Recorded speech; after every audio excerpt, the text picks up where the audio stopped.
This show is sponsored by Den 10 Insurance Services, helping businesses get the right insurance for all their insurance needs.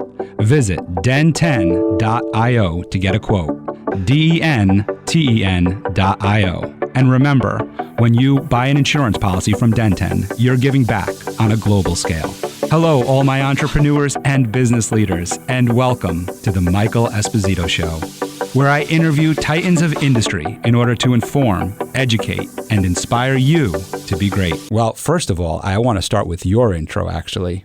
There was a day when America's #1 confidence coach had no confidence at all. After his first business failed, after accruing $180,000 in credit card debt, and after having to move in with his mother-in-law, my guest discovered the principles to lift himself and anyone from poverty to prosperity. My guest today is an Amazon best-selling author, and for more than 25 years, he's been known all over the world as an internationally acclaimed confidence coach and speaker. He holds a doctorate in philosophy, in theology, and serves as the president of Destiny College International. He's had the honor of coaching more than 1 million leaders to elevate their levels of success, to be more, do more, and have more than they ever imagined. Please welcome Dr. Keith Johnson. Welcome, sir. Hey, my friend. So great to finally be on with you. I know we've gone through some things of getting our scheduling together, but I've been waiting for this moment for a long time. I believe that today's broadcast is going to be very, very, very important to all your listeners, because we're at a very, very interesting time in the history of the world, and particularly in the history of America. Like never before, we are seeing a great divide that's happening right now. Number one, you've got the big divide of more and more people sliding into poverty. And then we also have a big divide of more and more people becoming wealthy at a faster rate than ever in the history of the world. And then the third thing we have is a complete disappearing of the middle class. So there's a line being drawn, and people have to make a decision today. Either you're going to become a victim that slides out of middle class and disappears into the poor category, or you're going to be a victor who makes a decision that in this season right now, I've got to do whatever it takes to move out of middle class and move into the wealthy place. And I'm so glad we're having this discussion today on the release of my new book called Financial Fast Track: How to Experience Abundance, Accelerate Results, and Eliminate Bad Debt. And I know we're going to dig into the story of how I was stuck. I was stuck, my brother, making $25,000 a year. Yeah, well, I mean, first of all, I love the way you open this. I mean, this is amazing, right? So the first thing that comes to mind is what we're talking about here, of you saying you're glad you're finally made it here, and it's like all good things, in due time. And I'm very happy to have you on here. And the other thing I love about your opening is, I mean, could there be more of a professional speaker on my podcast right now? I mean, just amazing, just a great opening. I could feel myself as an audience member sitting in an audience of 1,000, 2,000 people, and you on stage sharing a message like what you just started with. So I'm excited to continue this journey with you of learning more about how we can get past this divide. And I believe that if we're going to get past this divide, we want to step out of the middle class and go into wealth, right? Because the more we have in terms of abundance, the more we can help others. And I know that you're a person who chooses to serve others, and as am I. And I know many of our listeners as entrepreneurs and business leaders and community leaders, it's also in their hearts to serve others. So I know we're going to get a lot into that, but 100%, I would love, and I know many of us would love to know, how do we go from making $25K a year and being in debt and overcoming all of that and getting to where you are today and being on the platforms that you're on today. And before I even let you answer, I just want to say this too, to just give a little more credibility, if you don't have enough already. But before we jumped on, while we were in the green room, we were just talking about somebody that you spent over a year traveling with and hitting the road with and the stages with, Les Brown, who has been an inspiration for me in my life and has helped me through some hard times by listening to his words of wisdom. And this is somebody that you shared the stage with. So just another feather in your cap and an incredible journey that you've traveled. So let's start from the beginning, man. Well, yeah. Well, it all started for me being $180,000 in credit card debt. Incredible. My first business failed horribly. I had no money in the bank, and I had to move into my mother-in-law's little 12 by 12 bedroom. I define that as hell on earth. Life can't get any worse than living with a mother-in-law who doesn't like herself, doesn't like her daughter, and guess what? She definitely didn't like me. It was humiliating. I mean, embarrassing. I remember tears coming down my face, my friend, and looking at my wife, because as a man, you know it's your responsibility to provide for your family. And I remember looking at my wife and telling her, "Why did you marry me? I'm such a loser. I'm such a failure." Mm. And man, my wife looked at me. She pointed her little stubby finger in my face, and she said, "Listen to me right now." And I'm like, "Yes, ma'am. Yes, ma'am." And she said, "First of all, I don't marry failures." Like, okay, what's the other option? That means she marries successful men, right? And I'm like, okay. And she said, "Second of all," she says, "no person on the planet is a failure. Failure is only an event that you experience on your journey to becoming a success in life." Woo! I was like, whoa, that blew me out of the water. And she looked me in the eyes and says, "I believe in you." She said, "The question is, do you believe in you?" And man, I held my head down. I walked into that little 12 by 12 bedroom, and I had to have a little talk. You know, some people say you got to have a talk with Jesus. I say sometimes you need to have a talk with yourself. And that day I had a little talk with myself. And I made one of the greatest decisions I ever made in my life. I made a decision to believe that with God's help, of course, that I could become a success in life, that I could change and turn things around. But I decided to start learning about money. I decided to not study millionaires, because millionaires are scared. They teach you scared principles. Right? If you just think about it, when you get your first million, now you achieve something, now you're holding on. You know, I'm scared now. I don't want to lose my status, my millionaire status. Right? So I didn't want to study millionaires. I started studying billionaires. I wanted to study anybody that was making or had a net worth of over 500 million and above.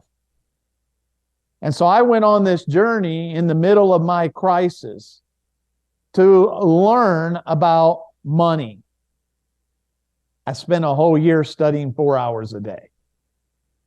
And out of that, I started to apply some principles that they did, just like the old saying, success leaves clues. And I discovered what they did. And in the midst of discovering how they thought, their behaviors, their habits, and their action plans, I emulated them. And then I went from having $180,000 in credit card debt to, in 3 years, having building a multi-million-dollar expert empire. I went from having $180,000 in debt to having no debt. I went from living in my mother-in-law's house to buying the house of my dreams with little to no financial pressure. My life totally turned around that day. And so I believe that every person listening, you can turn your financial situation around. You are not stuck where you are. You're not a tree. You can change. And it begins today. I made 3 big mistakes, my brother. 3 big mistakes I discovered out of that. And I'd like to dig into that a little bit if you want. I would love for you to dig into that. I would just like to add a little bit of some flavor to this. I think it's so cool because right now I feel like as I'm watching you on the Zoom and we're broadcasting this, and I know that our audience members are captivated by this. I'm captivated right now because I'm watching you, I'm listening to you, and I'm going, I feel like I'm watching an inspirational video on YouTube right now because that's what I do, right? And I'm like, wait a second, I get to interview this gentleman here, and this is wonderful. So I can't wait to hear about your 3 big mistakes. But as I said, I want to add a little flavor to this, and that 100%, like I've been in that place that you're talking about, and I'm still working through my season, to be very honest here. But I remember not too long ago, just about over a year ago, I have a beard for our listeners. And I had a very similar conversation with my wife of feeling like a failure, feeling like a letdown, of not being able to financially support our family and where we are. And, I'm in the bathroom and I'm looking in the mirror and I'm like, I got to do something. I got to make a change. I got to do something and make a commitment to this change. And in that moment, I grabbed my buzzer and I shaved my beard off. And it was for that in that moment, I did that so that I can make sure I remember when I look in the mirror again with my shaved off beard and my bald face and be able to say, you know what, the reason why you don't have a beard right now is because you made a commitment. So it was a reminder to myself of the commitment that I made, not only to my wife, Devin, but also to myself of like, I'm not going to allow myself to be in this state any longer. And I'm going to work through this, and I'm going to find different ways and creative and alternative ways to work through this and make commitments to be able to get to another level, another rung in life. So that's what I did. My beard has eventually grown back. I'm not a multi-million path. So part of where I'm adding, why I'm adding this story here, and I'm sure you might bring it up in your 3 mistakes, is for you in terms of this question is, we make those commitments, we have those moments, and we start making that commitment of, okay, I'm not going to allow myself to be here anymore. And the truth is, mentally, that's right. My self-talk is way different. My affirmations are way different. The videos and content that I watch and I create is much different than that time. And I believe I'm on the right path. But it's still hard and it's still really challenging to still work my way up. And you mentioned 3 years to where you got. So I could only imagine that with $180,000 in debt, it didn't happen in the first 6 months, it didn't happen in the first year maybe. So I'm interested in what got you through that hard time in those 3 years before you even became the multimillionaire. Well, I like this statement, conversations in front of a mirror are transformational. It's true though, right? Mm-hmm. When I looked into the mirror, the day that changed my life is when I looked into the mirror. And I took 100% responsibility for where I was, personally, professionally, and financially.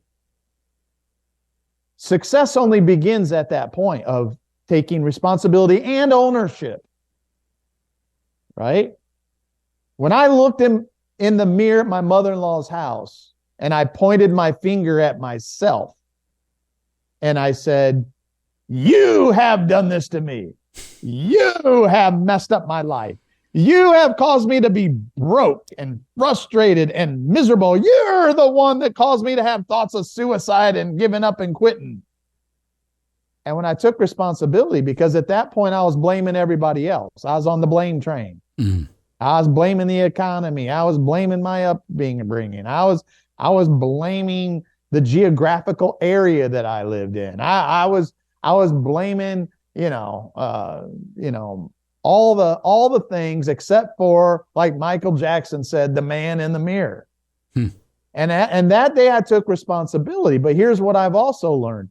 Not only do you have to take responsibility, because it's easy for us to say, yeah, I did it, and throw our hands up in the air. But then it's hard to take ownership. Ownership says, now that I've taken responsibility, I can no longer complain and I can no longer justify why I'm here. I have the power within me to make a decision, and decisions determine destiny. Decisions determine wealth. Decisions determine health. Decisions determine your future.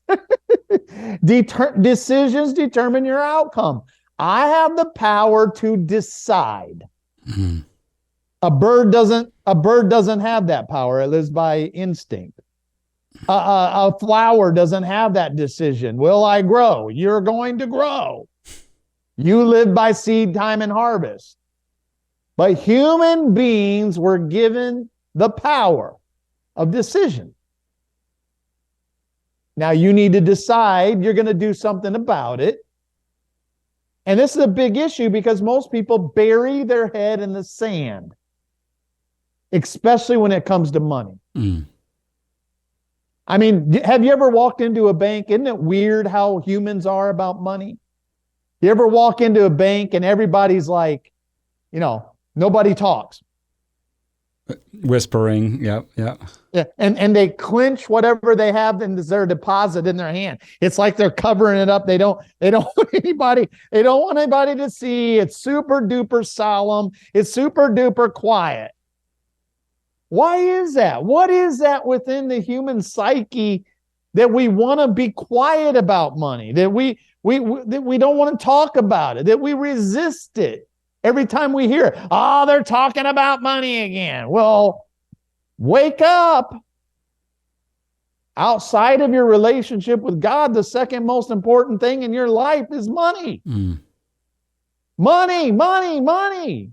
Wow, the day I discovered that was one of my biggest mistakes, brother. I've always been a spiritual person. I know you're a spiritual person too. I've always been a real deep spiritual person. For me, I'm a Christian. So I've always been a deep spiritual person. But the first mistake I realized is that I thought, like many, that if I just become spiritual, that God would work all my financial situations out. And you know what I discovered? I can do right with 10% of my money, but if I do wrong with the other 90% of the money, I'll still be broke. So some of you out there, you like have a heart to give. You give, so many people give most of their wealth away to their family members in crisis.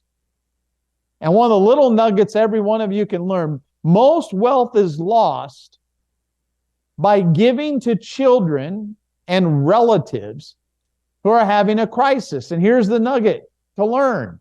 Your family's crisis does not become your crisis.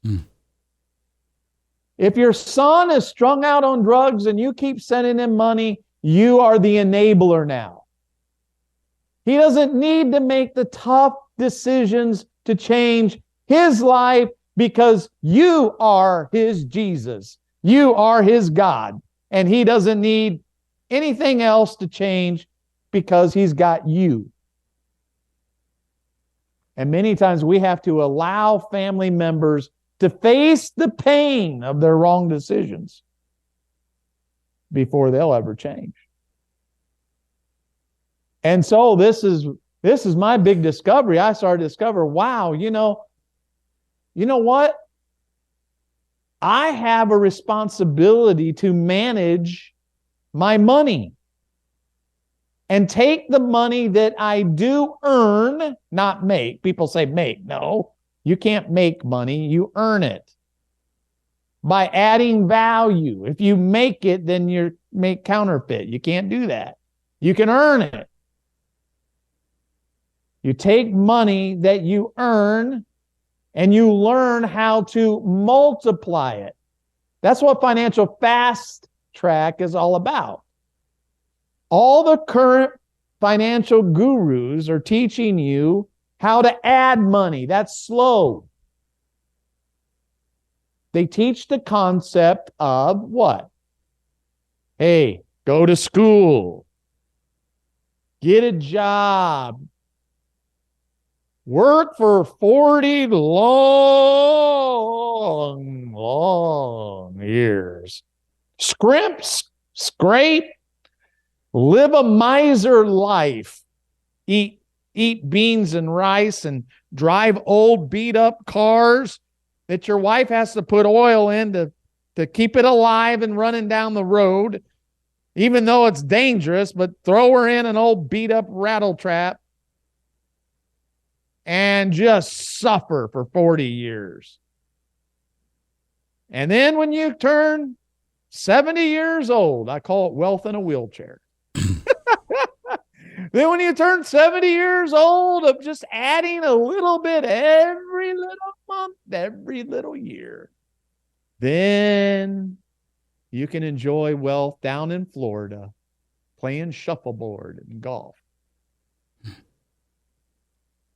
That's the biggest scam going, brother.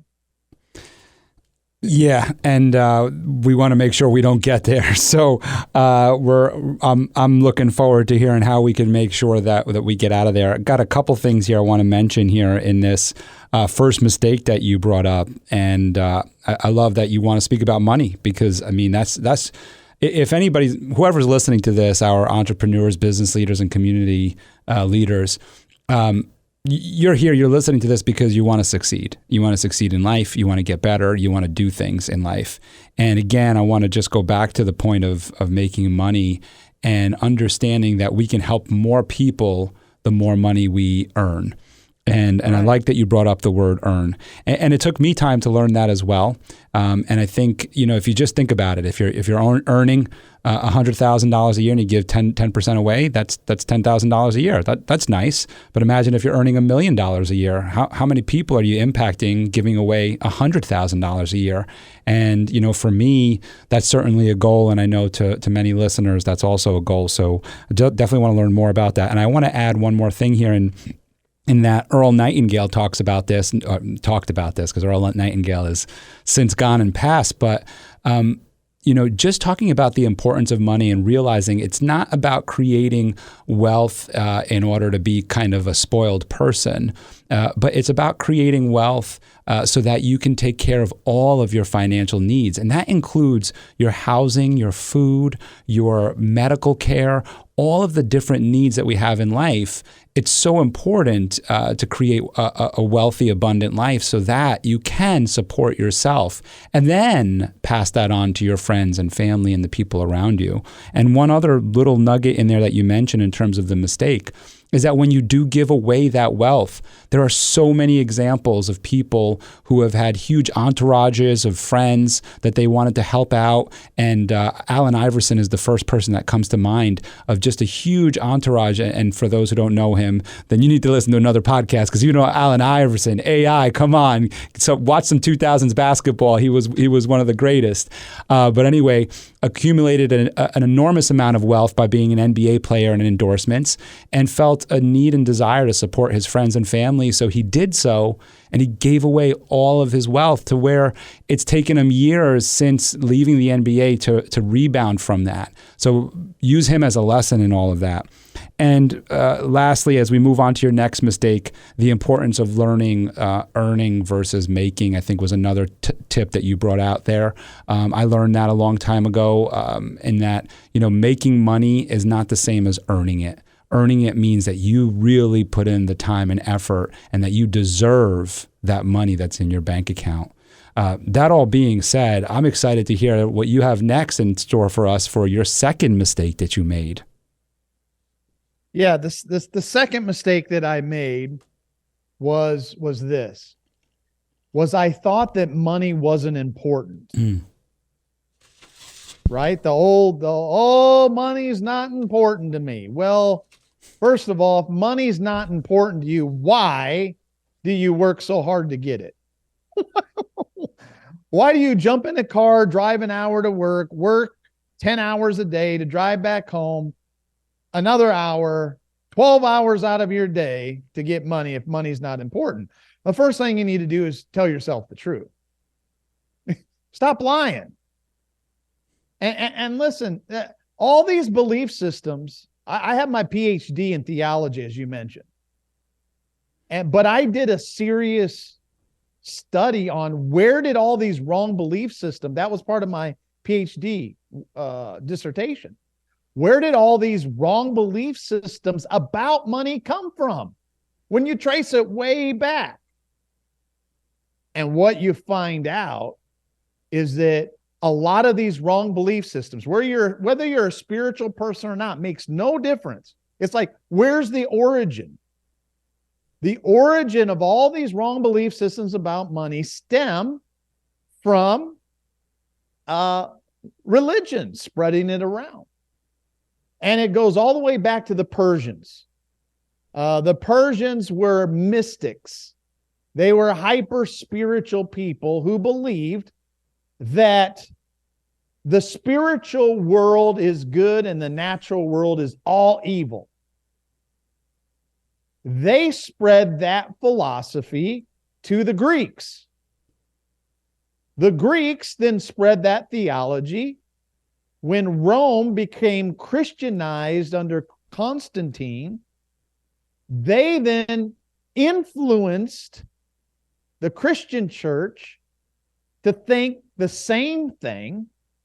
And then that's where you had Catholicism that grew out of the thought of what?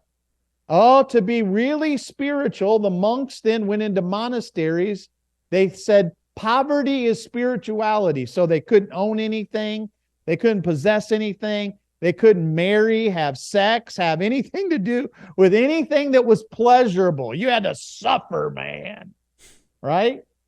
That came from the Catholics, and the Protestants revolted against the Catholics, but carried the belief system about money.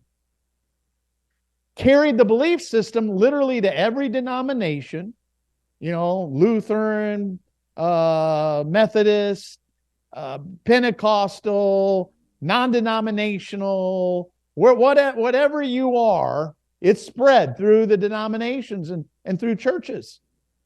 And it creeped into people who I don't even believe in God. I don't even believe in church. Yeah, well, you're impacted by it because you're taught it by these are all thoughts taught from your great-great-great-grandpa, your teachers, your preachers.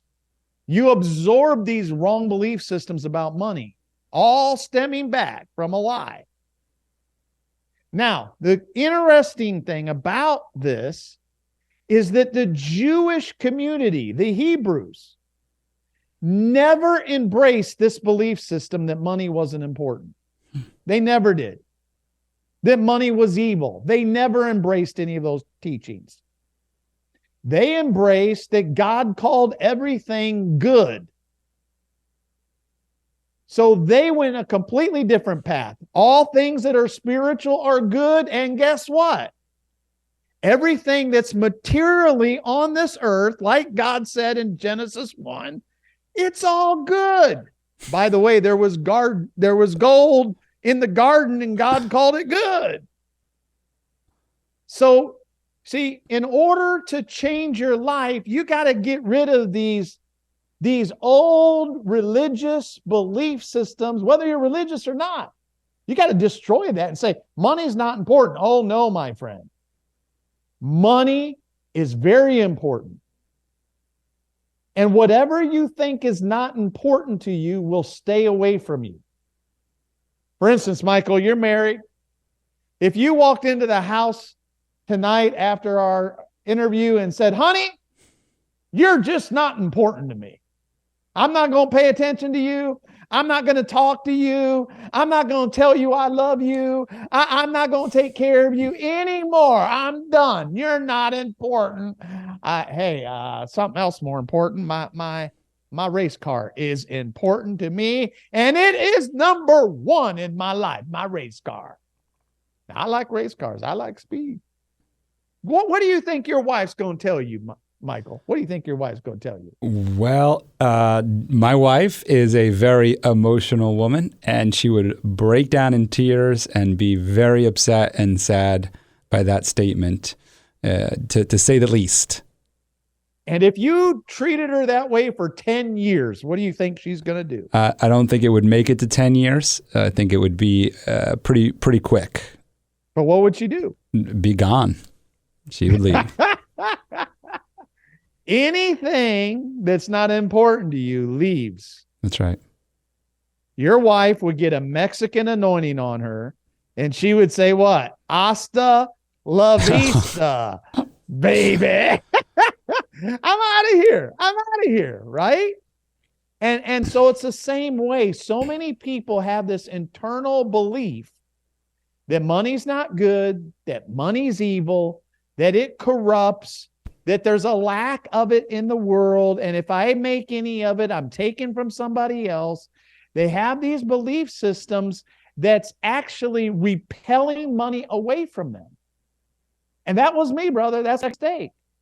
When I accepted the reality, it's not evil to admit the realities of money. I am a human being, a physical human being. I have a spirit. I'm in the physical world. I'm a spirit being in a physical world. And in the physical world, the reality, this is reality. In my realities, this world operates by what? Money. If I want to grow to my full potential, I need money. If I want to grow my business, I need money and lots of it. If I want to help other people, like you said, I need money. If I want, watch this. If I want to fully show my wife I love her, and the key word is fully. Brother, I've been married for 32 years. I mean, my wife is still waiting for a trip over to Ireland, so money would solve that problem for me, right? There you go. See, walking into her bedroom like I do every morning, I make her breakfast, I give her a kiss on the lips, and I tell her she's beautiful every morning, brother. That's right. For 32 years. Yeah. And let me tell you, that doesn't mean much to her anymore. My kiss on the lip, my I love you, that only goes so far. To fully express my love for her, how can I show it with her? With money. Hey, honey, I want to show you how much I love you on our 10th year anniversary, more than just words, more than just a kiss on the lip and sex at night. I want to take you to Ireland. a place you long to be at, you dream about. I want to do this for you, to fully express. I can't fully get it out of me, but through money, it gives me the ability to be able to do that. Wow. I think some people are getting free in their mind right there just on that. Money is a tool to show appreciation. I show appreciation to the waiter who gives me good service. I appreciate you. And I'm not going to give you $1 tip. I'm going to give you 20. I'm going to give you 30. I'm going to give you 40 if you're really good, to show my appreciation. I like how you just said that too, that money is a tool. So a couple things here again is, you're talking about the importance of money and realizing that, and realizing the importance of money, and us understanding that it's a tool. It's not about the objectification of money, right? It's not about waving your hundreds in the air or throwing them in the air. It's about that it is a tool that allows us to do things for the people that we love and that we care about, and even those that we don't know and are in need.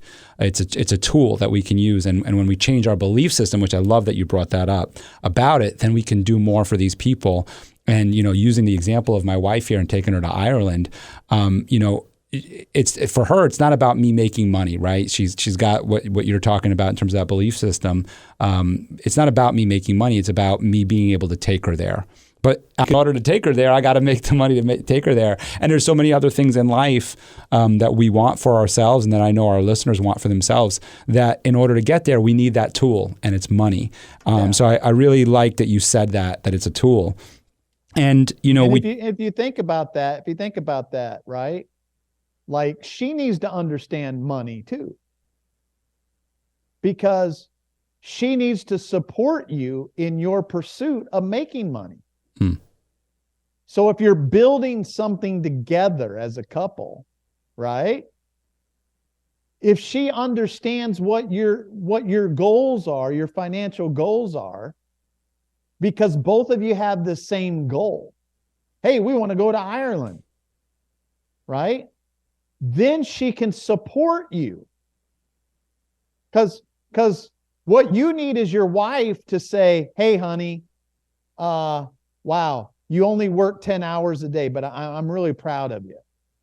Versus your wife saying, gosh, you're going to work all day long. Oh, man, it's all you do is work. Well, I'm very fortunate in that she does support me, and she is not the latter of that example, and she's been doing so for many years, and I know that you're using it. There's a lot of men out there. Oh yeah, I know you're only using that as an example. They have it the other way, brother. Yep, I'm very fortunate. The majority of men have it the other way, man. And women as well, who also are aspiring entrepreneurs and business leaders, and also have it the other way. But yeah, I'm very fortunate in that she has been totally supportive of all of my goals and ambitions. And I mean, that's why I was able to quit a six-figure job to start Den 10, our insurance company, and do this podcast that I do here today. It's because she's fully supporting it, and she's supporting it financially from the other end as well. And before we get into your third one, I do want to just make sure we highlight this because it's not just about money. It's about your belief systems. And I'm not talking religion here. I'm talking about just your internal belief system. Right. And I love that you brought that up about money, using it in the idea of money, of like,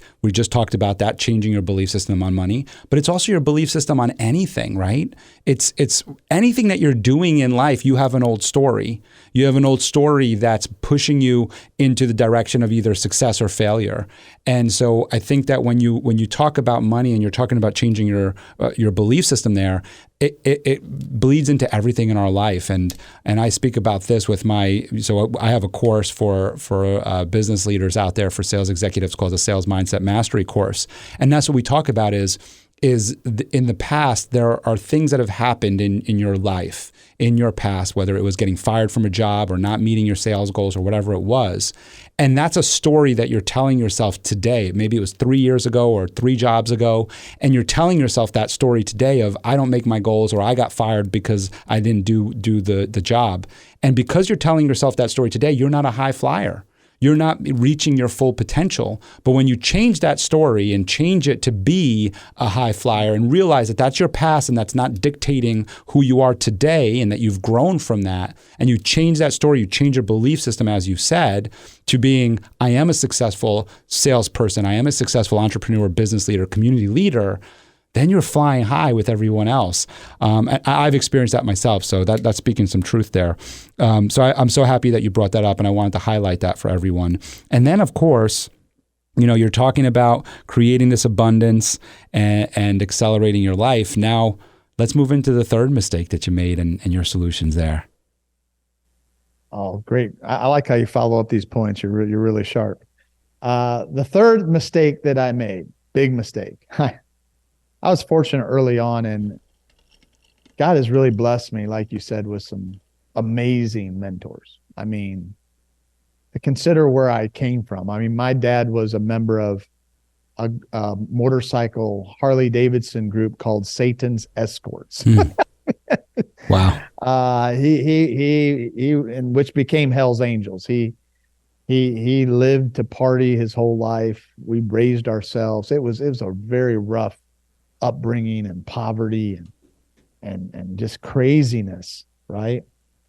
And to think that God brought me some mentors in my life, which is guys like Les Brown that you mentioned, guys like Mark Victor Hansen and Jack Canfield, the two authors of Chicken Soup for the Soul, guys like John Maxwell, one of the top leadership trainers literally in the world. I mean, to think about me, where I came from, and the mentorship that I've had is amazing. And one of the guys that came in my life, I can't say his name, but close to a billionaire, very close.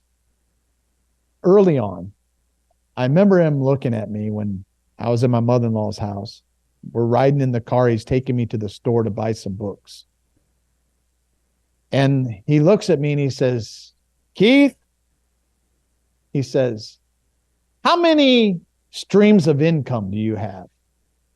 I'm like, what do you mean streams of income?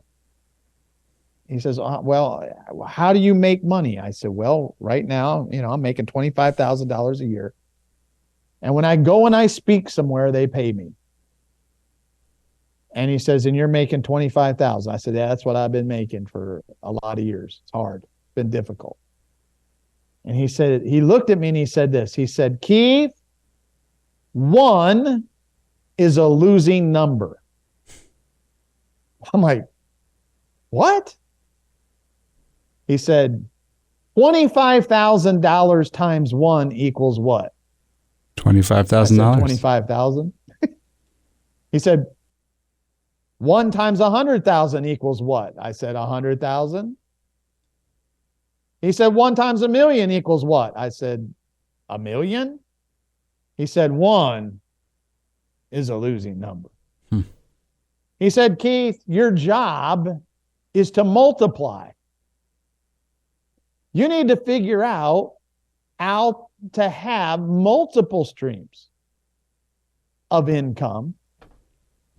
And Keith, you keep focusing on all the debt you're in.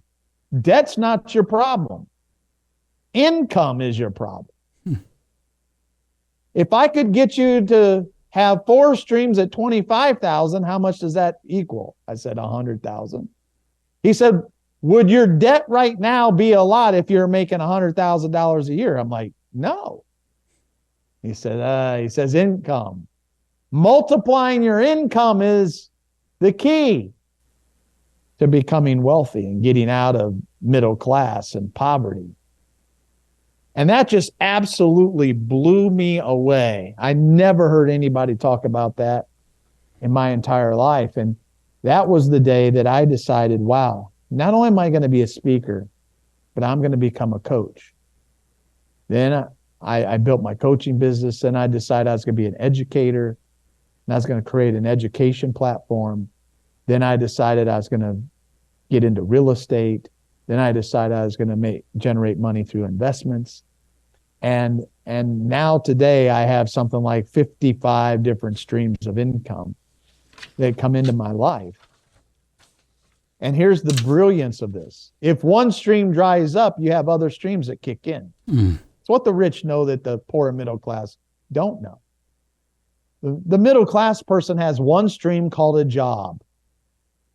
And guess what? If that stream dries up, your job that produces a pond of wealth becomes a desert. Ponds only have one stream. Wealthy people have multiple streams that move into a lake of wealth. They lose one or two streams, it doesn't affect them. So once I discovered that principle, that's when, over the next 3 years of my life, my income doubled every single year. And I talk a lot about this in my Financial Fast Track book, Thinking from a Place of Abundance, Accelerating Results, and Eliminating Bad Debt. And Michael, I did something special for you. My wife and I, because we're blessed, my wife and I decided we were going to sow this book into other people's lives all over the world. I literally bought all of the copies from my publisher. They're sitting in the warehouse and they're free. This is part of my philanthropy of giving this book. That's not actually a book. It's a strategic outline of 7 things I discovered that year. From billionaires, multimillionaires of 500 million and above. Those mentors that came into my life that are at that level. They did it, how I did it. I put it in a 7-step formula in the book that I outline. And it's free. All they got to do is go to financialfasttrack.com. Financialfasttrack.com. It's my gift to you. All you pay is the shipping. That's all we ask. You pay you cover the shipping. I don't know where you're from, but you pay whatever the shipping cost is, and we'll rush this out to you. Get this in your hands, and you can discover the same formula every time I look to scale. When I finally got to 6 figures, I went to 1 million. I used those principles. When I went from 1 million and beyond, I used those same principles. I always revert back because it's like a climb, right? You go from 83K. That's why we have 83K Nation. It's all about going from 83K extra a year. Then you go from 80. This is what I call at the summit. You keep climbing those money summits and conquer each summit. And once you get to the one summit and you conquer one summit, then it gives you the ability to see the next summit. So you can't see the next summit until you reach that next summit. And then, Michael, what I found is that at every summit, I have to reset my mind. I have to reset my strategy. And what I do, these things that I learned from billionaires, I go right back into the strategies that I use, and I go, oh, I gotta go back over these 7 steps again to reset myself for that next mountain peak that I'm shooting for. So that's my gift to all those who listen. I hope that everybody's enjoyed the 3 mistakes that I made. Number 1, don't have this, yes, I believe in God, and I believe God is my secret sauce. That when nobody else believes in me, I know God believes in me, and He's behind my success. He's rooting for me, cheerleading me on. Even at times when my wife didn't support me, God will always be there. But I can't just rely on Him. He gave me the power through my imagination to dream, to plan, to take action. The second big mistake that I made, was thinking money wasn't important. I mean, all the way down to thinking it was evil. When I started to realize that money is good and that I do nothing but good with money, with the money that comes in my hands. I don't know about other people's lives, but when it comes into my hands, I do good things with it. I bless other people. I do good by taking my wife on vacations, by buying her flowers, by making sure she has a great car to drive that's safe, right? By buying her nice clothes, by doing good things for others. I do good with my money, so my money's good. I don't know about yours. And the third thing is I realize I got to think in multiples. I got to build multiple streams of income. And so there we go, Michael. I hope I've been a great blessing to you. I've helped everybody from people who were down and out and homeless, people who are still like they're stuck and living paycheck to paycheck. And I've helped people who I've actually coached a billionaire, helped him scale to higher levels of financial achievement himself. So the book is for everybody. The help is there. The resources there. The ball's in your court. What you gonna do? What you gonna do? I love that. I love that. And I just want to kind of reiterate here in that it's been, this podcast has been pretty incredible because it's actually been more of a keynote than it has been a podcast, which is pretty neat for me as a podcast as the host here, and then also for our audience here. In that, I hope everybody can realize that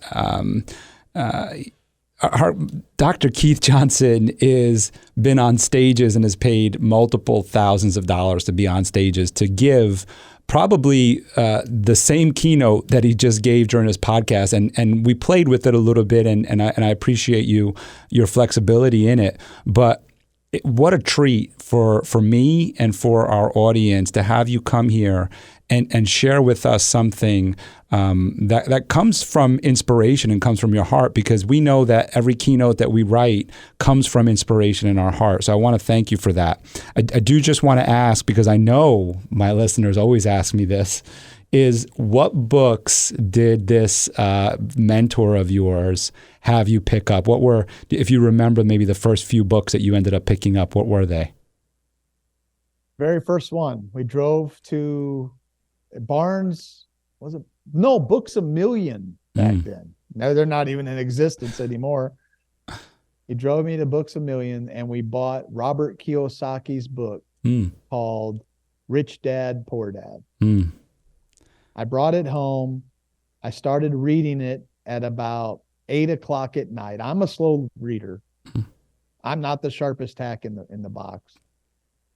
And I read the whole book. I didn't stop reading until 8:00 the next morning. Wow. And I put that book down, and I've never been the same since.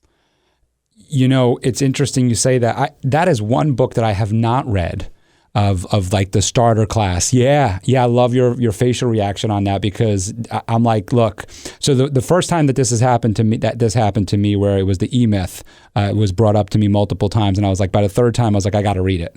And you are the third person to bring up Rich Dad, Poor Dad to me.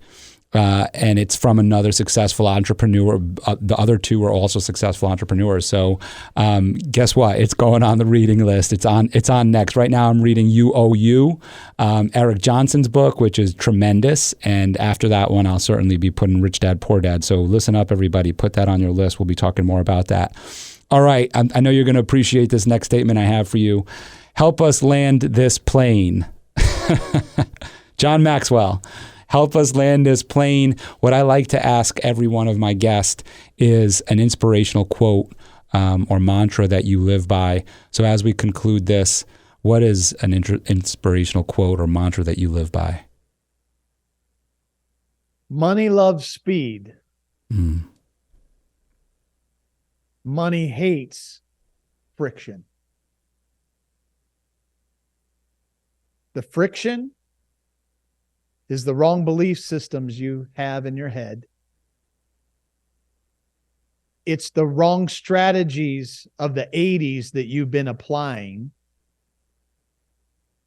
It's the bad habits that you've created. Eliminate the friction, and the speed of your financial change will happen in your life. It happens at the point of decisions. The minute you decide, your life changes. So the first decision I made was to get a book.